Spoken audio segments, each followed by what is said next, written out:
This channel does not promote any violence, harmful, or illegal activities. All content provided by this channel is meant for an educational and information purpose only. আমরা দেখেছিলাম গতকাল বাংলাদেশের প্রধান উপদেষ্টা মোহাম্মদ ইউনূস তিনি কিন্তু বৈঠক করেছিলেন, দ্বিপাক্ষিক বৈঠক করেছিলেন চীনে গিয়ে শি জিনপিং এর সঙ্গে, এবং সেখানে গিয়ে তিনি বলেছেন যে বাংলাদেশ লগ্নির জন্য উপযুক্ত এবং চীনের শিল্পপতিরা বাংলাদেশে গিয়ে লগ্নি করুক, এমনটাই বলেছেন ডক্টর মোহাম্মদ ইউনূস। এছাড়া চীনের কাছে প্রস্তাব ইউনূসের, বাংলাদেশের অন্তর্বর্তী সরকারের উপদেষ্টাকে আশ্বাস চীনের, বাংলাদেশে এখন লগ্নির জন্য উপযুক্ত, চীনা শিল্পপতিরা বাংলাদেশে লগ্নি করুন। চীনের কাছে প্রস্তাব ইউনূসের, বাংলাদেশের অন্তর্বর্তী সরকারের উপদেষ্টাকে আশ্বাস চীনের। $210 কোটি বিনিয়োগ এবং ঋণ ও অনুদানের প্রতিশ্রুতি। প্রধান উপদেষ্টার কার্যালয় ও ঢাকায় চীনের রাষ্ট্রদূত ইয়াওয়েনের উদ্ধৃতি দিয়ে রাষ্ট্রীয় বার্তা সংস্থা বাসস জানায় যে এবারের সফরে চীনের সরকার ও বিভিন্ন প্রতিষ্ঠানের কাছ থেকে বাংলাদেশ মোট $210 কোটি বিনিয়োগ, ঋণ ও অনুদানের প্রতিশ্রুতি পেয়েছে।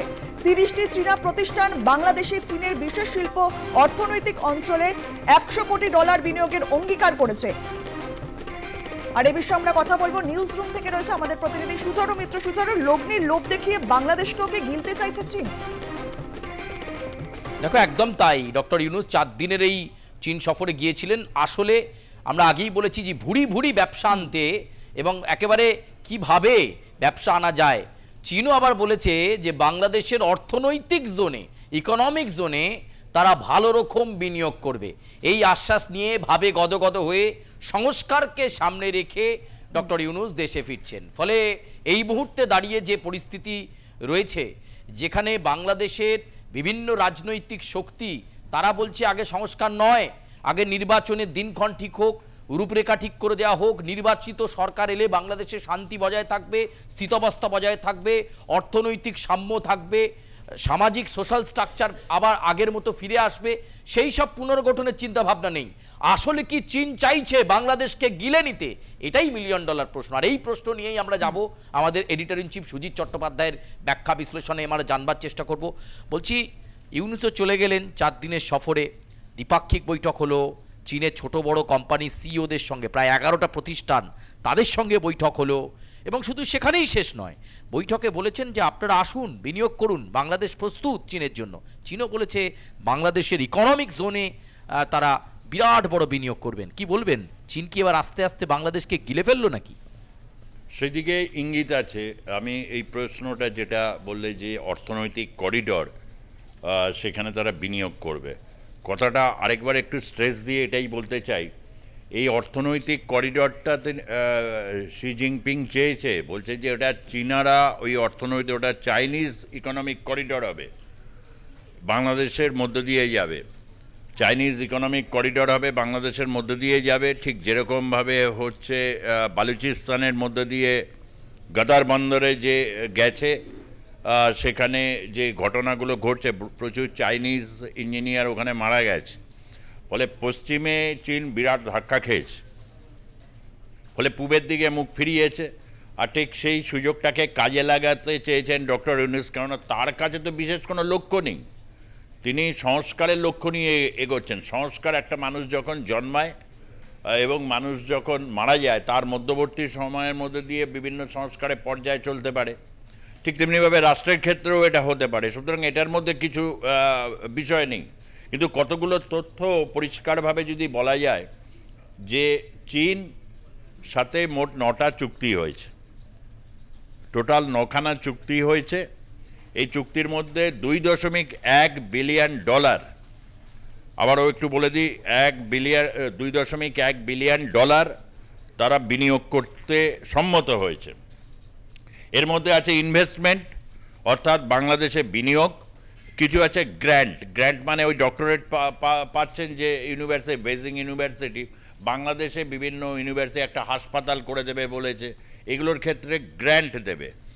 আর হচ্ছে বাকিটা লোন, এবং লোনের ক্ষেত্রে লোন যে কী জিনিস, চাইনিজ লোন, সেটা তো সকলেই জানে। মানে ঋণের দায়ে ইউনূসের গলা যখন তখন টানতে পারে, এইটাই হচ্ছে ব্যাপার। তখন ডক্টর ইউনূস সাহেব তখন একটু মিউ করে বলেছেন, না মানে এত ইন্টারেস্ট, একটু ইন্টারেস্টটা কমান, হাতে মানে পায়ে তিনি চাইনিজ বলেছে, আশ্বাস দিয়েছেন শি জিনপিং যে ঠিক আছে অন্য জায়গায় যে লোনের যে ইন্টারেস্ট রেট সেটা না একটু কমানোর চেষ্টা করতে পারি, কথা দেয়নি। কিন্তু তার বিনিময়ে কী চেয়েছে হচ্ছে অর্থনৈতিক করিডর, সেই করিডরটা চাইনিজ দ্বারা নিয়ন্ত্রিত হবে। তুমি ইতিমধ্যে এই খবরটা এসছে বিশ্বব্যাপী যে বালুচিস্তান পাকিস্তানের ওই যে গাদার বন্দর দিয়ে যে করিডর, সেই করিডরে প্রচুর চাইনিজ ইঞ্জিনিয়ার মারা গেছে মানে আত্মঘাতী হামলায়। তারা তখন কিন্তু বলেছে যে এটা দায় তো পাকিস্তান নিতে পারছে না, বলছে আমার কাছে সেটা নেই, উল্টে ওখানে লিজ দিয়ে দিয়েছে। সেখানে চীন বেসরকারি নিরাপত্তা কর্মীদের রক্ষীদের সেখানে পাঠাচ্ছে যাতে চাইনিজ, অর্থাৎ একটা দেশ, একটা স্বাধীন দেশে, সেখানে স্বাধীন দেশে প্রজেক্ট হচ্ছে, বিনিয়োগের মধ্যে সেই প্রজেক্টটা রক্ষা হচ্ছে চাইনিজরা এসে।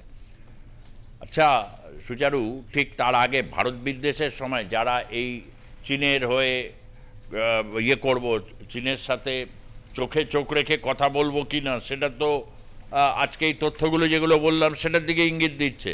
কিন্তু ভারতের সাথে চোখে চোখ রেখে কথা বলবো, উত্তর পূর্ব ভারতে একটা শেখ হাসিনা যখন ভারতে তার 5ই আগস্টের আগে এসেছিলেন, একটা চুক্তি হয়েছিল। সেই চুক্তির মধ্যে একটা রেল করিডর তৈরি করা হয়েছিল যাতে ভারতীয় পণ্য বাংলাদেশের ওই ভূখণ্ডটার মধ্যে দিয়ে যাবে এবং গিয়ে উত্তর পূর্ব ভারতে সেই পণ্য খালাস হবে। তার জন্যে কিন্তু একটা ফিস দিত যেহেতু বাংলাদেশের মধ্যে দিয়ে যাচ্ছে, এবং তার জন্যে ভারত কখনো বলেনি যে আমার কিন্তু সেখানে নিরাপত্তা রক্ষী থাকবে, আমাদের বড় বড় সিকিউরিটি অফিসাররা থাকবে, সেটা তো বলেনি। কিন্তু চীনের ক্ষেত্রে কিন্তু শি জিনপিং এটা বলা হচ্ছে, এটা কিন্তু মারাত্মক বাংলাদেশের জন্য, এটা আগামী দিনে একটা ডিজাস্টার আনতে পারে। আমরা জানি যে এইসব ব্যাপারে বিনিয়োগ যখন $2.1 বিলিয়ন বিনিয়োগ, not a matter of joke, সুতরাং সেই টাকাটা কিভাবে তুলবে, এমনিতেই বাংলাদেশে রাজনৈতিকভাবে অস্থির। এটা কেউ দাবি করতে পারে সেখানে ইসলামিক যারা রয়েছে, যারা ইসলামিস্ট রয়েছেন, ইসলামিক ঐক্য জোট রয়েছে, ডক্টর শফিকুর রহমান রয়েছেন, মামুনুল হক রয়েছেন, তৌহিদি জনদান নামে বিভিন্ন কিছু মব জাস্টিস আমরা দেখলাম। এবার যদি চীন বলে যে তোমরা বাকি এটা এই জনের মধ্যে করবে না, তাহলে একটা দেশের মধ্যে আরেকটা দেশ তৈরি হচ্ছে, চীনের কবজা তো চীন ওটা করবেই। এই ব্যাপারে কোনো না, কেন আগেই শর্ত দিয়ে দিয়েছে, কেননা তাদের কাছে একেবারে হাতে গরম বালুচিস্তানের উদাহরণ রয়েছে, গদর বন্দরের উদাহরণ রয়েছে। অর্থাৎ ডক্টর ইউনূস তাহলে কী করলেন এই সফরে গিয়ে? এখনও সফট লোন মানে যে ঋণটা নেবে 2.1 বিলিয়নের মধ্যে ঋণ, উনি বলবেন ইনভেস্টমেন্ট। তথ্য কি বলছে? তথ্য বলছে যে চীনের ইনভেস্টমেন্ট সবচেয়ে কম, মাত্র 35.2। সুচারু, তুমি আমাদের সঙ্গে থাকো, আমাদের সঙ্গে রয়েছেন অর্থনীতিবিদ দীপঙ্কর দে। দীপঙ্কর বাবু, বাংলাদেশ এখন লগ্নির জন্য উপযুক্ত, চীনা শিল্পপতিরা বাংলাদেশে লগ্নি করুন, চীনের কাছে প্রস্তাব মোহাম্মদ ইউনূসের। চীন আর বাংলাদেশের বৈঠক অর্থনৈতিক দিক থেকে কতটা প্রভাব ফেলছে এবং লগ্নির লোভ দেখে বাংলাদেশও কি গিলতে চাইছে চীন, কি বলবেন এই বিষয়ে?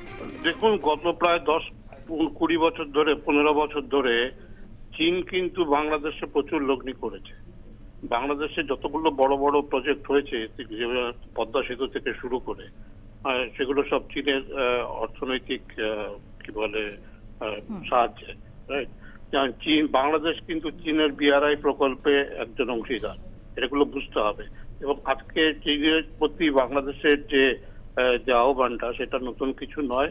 এই মুহূর্তে বাংলাদেশের সবচেয়ে বড় যদি আপনি দেখেন বিনিয়োগ, সেটা চীন থেকে এসছে গত কয়েক বছর ধরে, আজকে নতুন নয়। এবং সবচেয়ে বড় বিজনেস পার্টনার, মানে in terms of trade partner যদি বলেন, সবচেয়ে বড় ট্রেড পার্টনার বাংলাদেশ হচ্ছে চীন। এবং চীন বাংলাদেশকে 0 ডিউটি সুবিধা দিচ্ছে, মানে বাংলাদেশের যে কোনো পণ্য চীনে ইম্পোর্ট করলে চীন তার উপরে কোনো ডিউটি নেবে না। বেশিরভাগই LDC-তে এই জিনিসগুলো হয়, কিন্তু বাংলাদেশের ক্ষেত্রে সেটা 2-1টা ক্ষেত্রেও আগে ডিউটি ছিল, সেগুলো সব তুলে দেওয়া হয়েছে। তাই এটা নতুন কিছু নয়। সেটা আমাদের কাছে যেটা একটু মনে হচ্ছে, ভারতের প্রেক্ষিতে যদি বলেন, তাহলে আমি বলবো দুটো জিনিস হয়েছে। মোহাম্মদ ইউনূস ক্ষমতায় আসার পরে যেটা উনি, এবং তারপর পরেই USA-তে এই যে ক্ষমতার পরিবর্তনটা হলো, ট্রাম্পের সাথে তার তো সম্পর্কটা ভালো ছিল না। কখনোই। তাই তার কাছে সেরকম কোনো অল্টারনেটিভ ছিল না, যেহেতু ভারতের সাথে অলরেডি সমস্যা তৈরি হয়ে গেছে।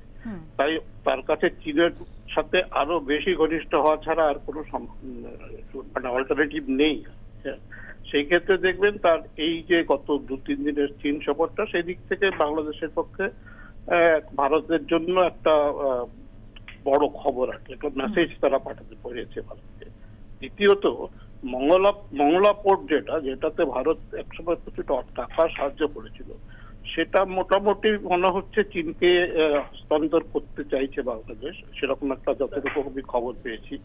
আর একটা হচ্ছে তিস্তা প্রকল্প, যেটা হাসিনার সময় চেষ্টা হয়েছিল ভারতের মাধ্যমেই এটা করতে, কিন্তু এটা মনে হচ্ছে গোটাটাই চীনকে দিয়ে দেবে। চীন অনেকদিন ধরে এই প্রজেক্ট রিপোর্ট গুলো করছে। তো সব দিক থেকে দেখতে গেলে যেটা হয়েছে গত 2-3 ধরে, এটা প্রত্যাশিত ছিল। মানে চীন মোটামুটি ভারতের চারপাশে সবকটা দেশেই তার প্রভাব বিস্তার করেছে, বাংলাদেশ এসে অনেকদিন ধরেই করছিল। সেটা মনে হচ্ছে আরেকটু শক্তপোক্ত হলো, কারণ ইউনিসের কাছে আর কোনো বিকল্প নেই। এটাই হচ্ছে আমার এই মুহূর্তে মনে হচ্ছে। বেশ, অনেক ধন্যবাদ আপনাকে আমাদের সঙ্গে কথা বলার জন্য। আমরা কথা বলছিলাম অর্থনীতিবিদ দীপঙ্কর দের সঙ্গে। আপনাদেরকে আরো একবার জানাই রাখি, বাংলাদেশ এখন লগ্নির জন্য উপযুক্ত। চীনা শিল্পপতিরা বাংলাদেশে লগ্নি করুন, চীনের কাছে প্রস্তাব ইউনুসের। বাংলাদেশের অন্তর্বর্তী সরকারের উপদেষ্টাকে আশ্বাস চীনের। আমরা আবারও চলে যাব, নিউজ রুম থেকে রয়েছেন আমাদের প্রতিনিধি সুচারু মিত্রের কাছে চলে যাব। সুচারু, যেমনটা বলছিলে তুমি। দেখো, যে কথা শুনলাম যে চীন বাংলাদেশকে জিরো ডিউটিতে সব কিছু দেবে, আমরা এই বিষয়টা নিয়ে আবার একটু সুজিতদার কাছে ব্যাখ্যা বিশ্লেষণ। অর্থনীতিবিদরা বলছেন যে এক্ষেত্রে বাংলাদেশের কাছে আর কোনো পথ খোলা ছিল না, তারা ভারতের কাছেও ফিরতে পারছে না, ভারতের সঙ্গে সম্পর্কটা ঝালিয়ে নিতে পারছে না। চীনই এখন তাদের সব কিছু, চীনের সঙ্গে সম্পর্ক ঠিক হলে অনেক কিছু হবে। এমনকি বিভিন্ন যে পোর্ট বা বন্দরগুলো রয়েছে, যেখানে ভারতীয় ইনভেস্টমেন্ট ছিল, ভারতীয় বিনিয়োগ ছিল, সেগুলোও এবার চীনের হাতে দিয়ে দেবে। আপনি যে কথা আগে বলছিলেন, মানে ভারতের বিরাট বিনিয়োগ, কারণ এফডিআই 35.2% সাউথ ইস্ট এশিয়াতে যায়। চীনে করোনার পর ভারত যে 510টা কোম্পানি এক্সিস্ট করছে, ওই কোম্পানির সংখ্যা বাড়বে। ইকোনমিক করিডর করছে, লোন সফট করবে। তার মধ্যে তো আবার যেটা তুমি যেটা বলছো যে 0% হচ্ছে ডিউটি নিতে পারবে, অর্থাৎ তুমি কোনো শুল্ক চাপাতে পারবে না। অর্থাৎ বাংলাদেশের মার্কেটে চীনা পণ্য ভিড়ে যাবে। ওই ভারত বিরোধিতা করেছিল যে চীনা চাল খাবে, চীনা চাল আছে, খুব ভালো চাল, ওগুলো খাবে, স্বাস্থ্য ভালো থাকবে। হ্যাঁ, ভালো ওগুলো ভালো খাবে। ওগুলো আমাদের এখানকার চাল, ভারতের চাল, মানে ইয়ে রয়েছে যারা, আমি তো সেটাই বলছিলাম, ইসলামিস্ট যারা রয়েছেন, যারা অনেকে ভারত বিদ্বেষে, যারা ওই ভারতের পণ্য বয়কটে সামিল হয়েছিলেন, তারা এই ক্ষেত্রে কী বলবে, কারণ চীন তাহলে কাফের নয় আর কি, তাদের কাছে কাফির নয়, তাই তো। তো ঠিক আছে, তো চীন যদি জিরো ডিউটিতে দেয়, এককালে ভারতবর্ষেও তো চীনের মার্কেটে সেখানে তবু কিছু ডিউটি ছিল, ভারত অনেক কিছু প্রোডাক্ট করতে পারে, ছেয়ে ফেলেছিল।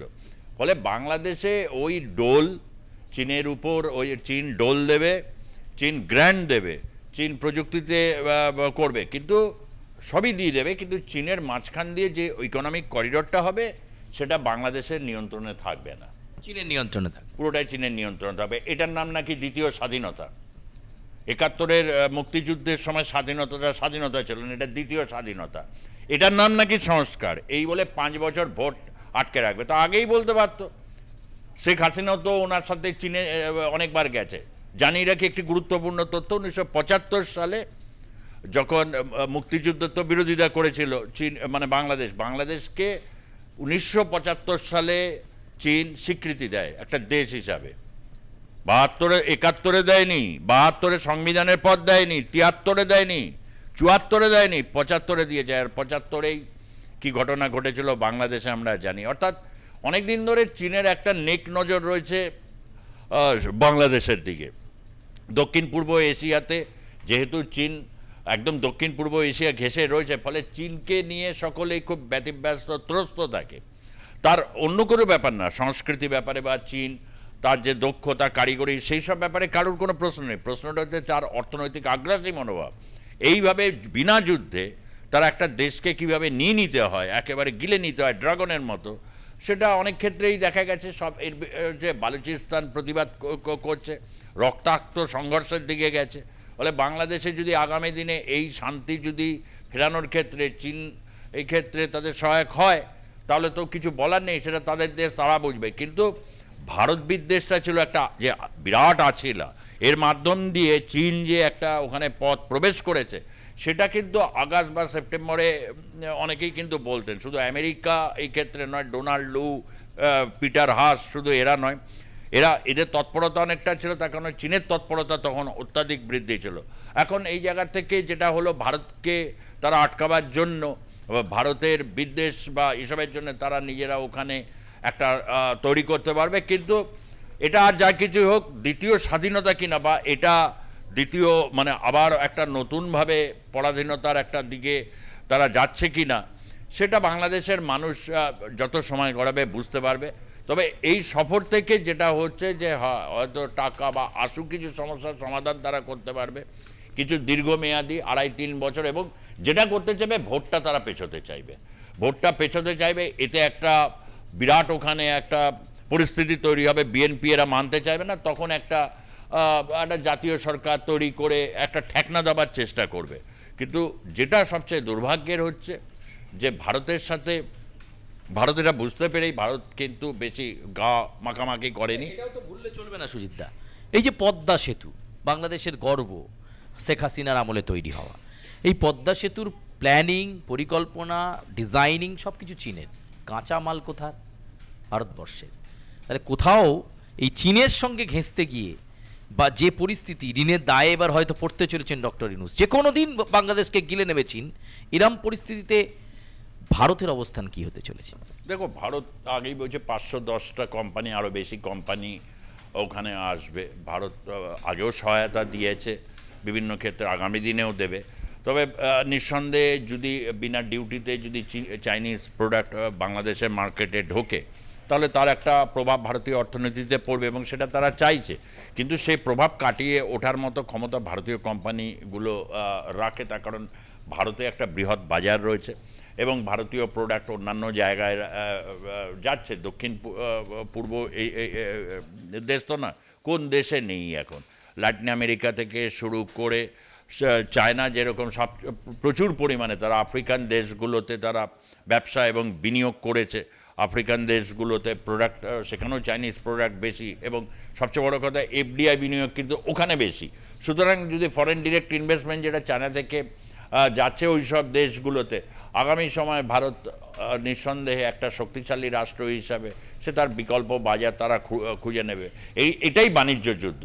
এই বাণিজ্য যুদ্ধে ডক্টর ইউনূস বাংলাদেশকে তিনি সঙ্গী করে দিলেন, পার্টনার করে দিলেন।